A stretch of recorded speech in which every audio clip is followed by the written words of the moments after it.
O Senhor esteja convosco. Ele está no meio de nós. Proclamação do Evangelho de nosso Senhor Jesus Cristo, segundo São João. Glória a vós, Senhor. Este foi o testemunho de João quando os judeus enviaram de Jerusalém sacerdotes e levitas para perguntar: quem és tu? João confessou e não negou. Confessou: eu não sou o Messias. Eles perguntaram: quem és então? És tu Elias? João respondeu: não sou. Eles perguntaram: és o profeta? Ele respondeu: não. Perguntaram então: quem és afinal? Temos que levar uma resposta para aqueles que nos enviaram. O que dizes tu de ti mesmo? João declarou: eu sou a voz que grita no deserto, aplanai o caminho do Senhor, conforme disse o profeta Isaías. Ora, os que tinham sido enviados pertenciam aos fariseus e perguntaram: por que então andas batizando, se não és o Messias, nem Elias e nem o profeta? João respondeu: eu batizo com água, mas no meio de vós está aquele que vós não conheceis e que vem depois de mim. Eu não mereço desamarrar a correia de suas sandálias. Isso aconteceu em Betânia, além do Jordão, onde João estava batizando. Palavra da salvação. Glória a vós, Senhor. Pelo Evangelho anunciado, sejam nossos pecados cancelados. Amém. Caríssimos irmãos, caríssimas irmãs, antes de tudo, nosso boas-vindas a todos e a cada um de vós que estáis hoje aqui no Santuário, Basílica e Paróquia de Nossa Senhora de Nazaré do Desterro. E a vós que nos acompanhais pela Rede Nazaré de televisão e pela rádio web Basílica de Nazaré, conectados na fé. Então, todos que estão nos acompanhando em Belém, na Grande Belém, no Pará e toda a Amazônia legal. Caríssimos, hoje, na liturgia do tempo do Natal, que se estende até o batismo do Senhor, nós temos esta pergunta: quem é Jesus Cristo? E nós vimos que na primeira leitura, retirada da carta de São João, João já tenta, João já nos disse quem é Jesus, lá no prólogo do Evangelho, logo no primeiro capítulo. Ele é o Verbo que se fez carne, o Verbo divino que se fez carne, o Deus que se fez homem, o Emanuel, o Deus conosco. Deus, como nós professamos no credo, e no credo niceno-constantinopolitano fica mais explícito ainda: Deus de Deus, luz da luz, Deus verdadeiro de Deus verdadeiro, homem concebido pelo Espírito Santo, nascido da Virgem Maria, e como diz Paulo em Gálatas, homem nascido de mulher. Então ele é Deus e homem. Este é Jesus Cristo. Contudo, já no primeiro século da era cristã, ainda em vida dos apóstolos, os apóstolos ainda vivos, nós vamos encontrar o surgimento de seitas. E toda seita ela é cismática, apóstata e herética. Cismática porque separa aquele grupo da igreja, corta, daí a palavra seita, que vem do latim secta, cortar, segmentar, tirar do todo. Ela é apóstata porque afasta da fé da igreja, leva ao abandono da fé da igreja. E ela é herética porque ensina falsas doutrinas, doutrinas contrárias ao ensinamento dos apóstolos, o qual foi recebido e transmitido pela Santa Igreja. Então, só o fato de uma pessoa vir com uma ideia que ela traz de uma seita para nós, já deveria ser o sinal para qualquer bom cristão de não aceitar e repelir tal ideia. Infelizmente, uma terrível característica da heresia é que ela não surge de fora, ela surge de dentro. Ela surge de dentro, é como o câncer. O câncer, ele vem de dentro, ele não vem de fora. Então,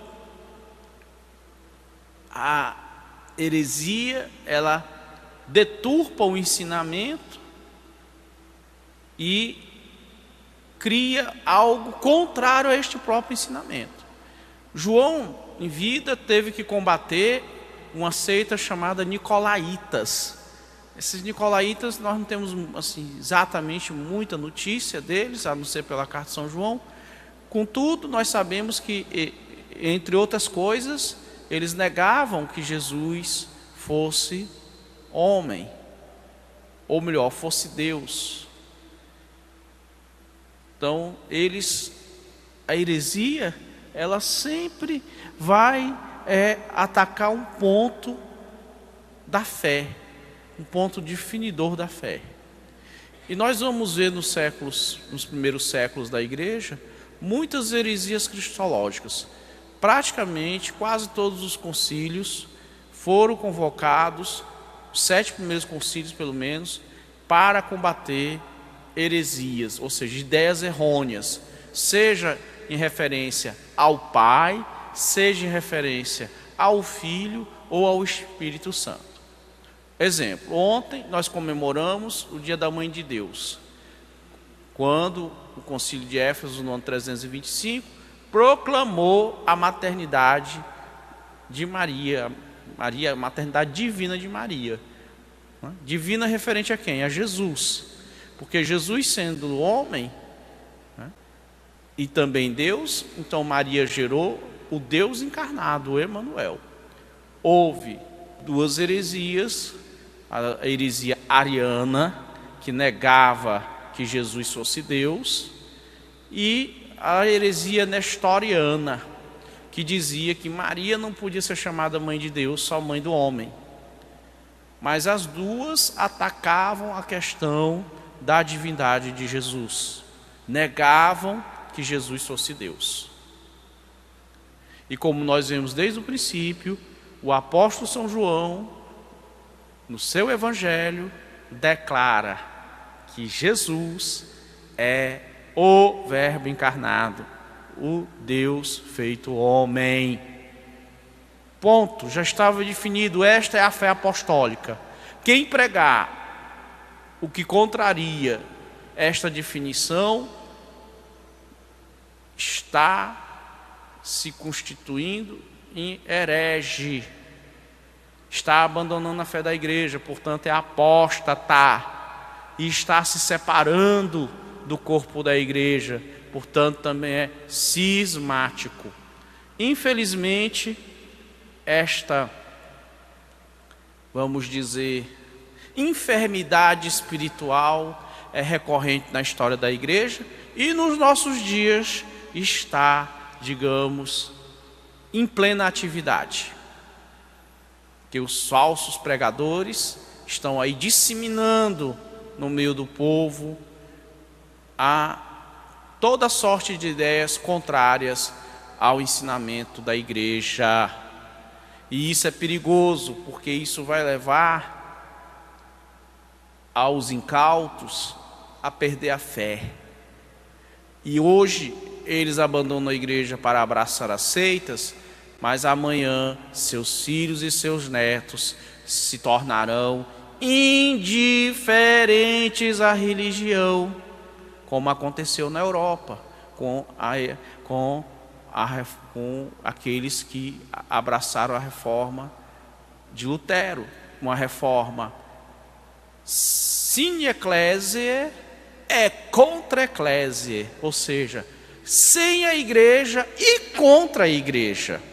E qual foi o fruto que eles colheram? O indiferentismo religioso e o ateísmo prático. Então, esse veneno da heresia. E nós temos que nos fortalecer no Evangelho e na Eucaristia para não deixar este veneno nos contaminar, meus irmãos. Não deixar eles nos contaminarem. Pelo contrário, nós temos que sanar aqueles que foram infectados pelo veneno da heresia, da apostasia e do cisma. E entre as figuras que se destacaram nessa luta por defender a pureza doutrinária do Evangelho, nós comemoramos hoje São Basílio Magno e São Gregório Nazianzeno. Estes dois santos, contemporâneos, amigos, filhos de duas famílias cristianíssimas. Se você ler a biografia de São Basílio, você vai ver, e de São Gregório, que eles não eram apenas, não só eles foram santos, ou seja, o que é o santo? O amigo de Jesus, amigo fiel de Jesus Cristo, que vive os mandamentos de Jesus, mas suas próprias famílias, seus pais, seus avós, suas famílias contam, sofreram, como eles são do quarto século, eles sofreram perseguição no terceiro e no segundo século, quer dizer, era uma família cristã de raiz, tanto a família de São Basílio como a família de São Gregório. E eles fizeram de um tudo para difundir a sã doutrina e o Evangelho. E tiveram que já, naquela época, combater, por exemplo, a seita ariana, que, como nós já dissemos, negava que Jesus fosse Deus. Então, nós vemos o esforço que a igreja faz desde sempre. Primeiro, para praticar o Evangelho. Segundo, para divulgá-lo. Terceiro, para corrigir os que erram. Corrigir os que erram. Nós lembramos que no Concílio de Éfeso, em 325, quando foi convocado para discutir a heresia nestoriana, os bispos estavam lá reunidos, e eu vejo como é grave a heresia, né? Quem foi o autor da heresia? Nestório. Quem era Nestório? Um bispo. E da onde? Da sede de Constantinopla, que na época era a capital do Império Romano. Constantino tinha transferido a capital de Roma para Constantinopla. Então não era o bispo de uma diocese qualquer, ou de uma diocese pequenina ou desprezível. Era o bispo da sé, da corte imperial. E Nestório começou a dizer que Maria não era para ser chamada mãe de Deus. Acontece que quando, e isso aqui gravem bem, quando você atinge um atributo da mãe, quando você tira um atributo da mãe, um privilégio de Maria, você atinge o próprio Cristo. É como se você jogasse uma pedra em Maria, mas quem gritasse fosse Jesus.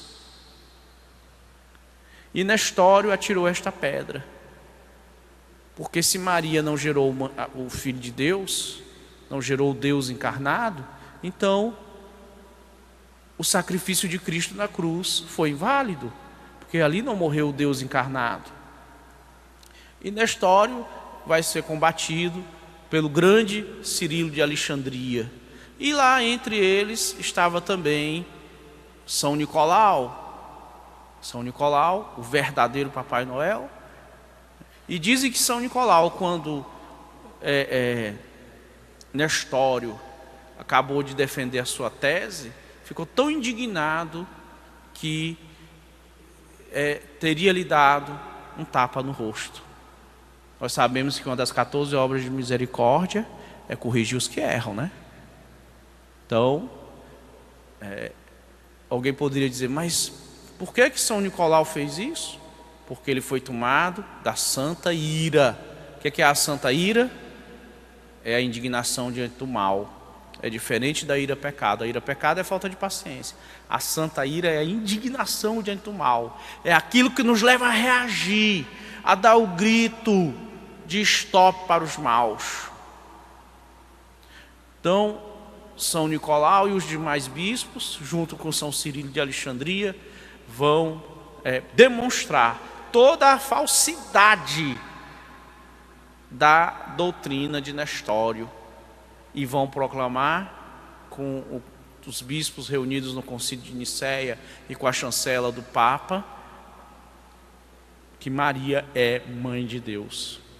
Então, meus irmãos, vamos aprender com os grandes heróis da fé, não só a vivê-la e a proclamá-la, vivê-la com os nossos atos e proclamá-la com as nossas bocas, mas também a defendê-la. E hoje nós precisamos defender a fé da igreja e não podemos nos acomodar, porque tem gente, que gosta de se acomodar, de fazer acordo com os maus. Isso é chamado de síndrome de Chamberlain, São os pacifistas. O Papa Francisco diz que a gente tem que ter cuidado com os pacifistas, que para eles manterem a paz, eles transigem com os maus. Mas, padre, nós não temos que ser pacíficos? Temos que ser pacíficos, mas algumas vezes nós, para defendermos a paz, temos que fazer a guerra. Temos que fazer a guerra. Por quê? Porque aqueles que não cedem à força da razão, terão que ceder à razão da força. Não nos enganemos, não fiquemos aí nos iludindo. Por isso que Cristo diz que Ele dá a paz dele e não a paz do mundo. A paz do mundo muitas vezes é a paz dos pacifistas, como aquele ministro inglês, o Chamberlain, que nos anos 30, na ascensão de Hitler e dos nazistas na Alemanha, ficou fazendo acordinho. Não, ele quer um pedaço da Tchecoslováquia, deixa ele levar um pedacinho que ele se aquieta. Ele não se aquietou. Agora o que ele quer? Agora ele quer um pedaço ele quer a Áustria toda. Não, deixa ele levar a Áustria toda, assim ele vai se aquietar. E aí ele quis a Polônia. Ele invadiu a Polônia. E nós sabemos toda a desgraça que ele fez lá e que os nossos irmãos poloneses tiveram que suportar dos nazistas por causa daqueles que sofrem da síndrome de Chamberlain, que transigem com os maus. Então, meus irmãos, não se esqueçam de outra coisa também. Não adianta você dizer assim, padre, eu vou ficar caladinho na minha, assim eles não fazem nada comigo. Cristão, tu calado, cristão, tu já és sinal de contradição, tu já serás incômodo. Então, se é para ser perseguido, então que seja por lutarmos pela fé e não por nos acovardarmos. Sigamos assim o exemplo dos grandes heróis e das grandes heroínas da fé. Louvado seja nosso Senhor Jesus Cristo. Para sempre seja louvado.